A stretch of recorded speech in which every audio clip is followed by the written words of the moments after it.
In this video, I'm going to show you how to fix Google Maps location problems. If you find this video helpful, please consider subscribing and leaving a like.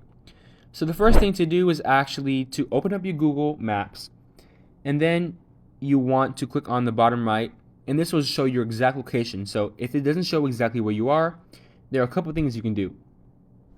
First thing you can do is check a internet speed test. So you can go to any speed test, and you can check your internet speed test because Google Maps relies on Wi-Fi or data. Then you can run your speed test and you can see how fast it is and all of that stuff. Now, the second thing you can do is by going to your settings, and then you can search up Google Maps, or you can go to the actual app itself. So let's just go to apps, and then you can search up Google Maps.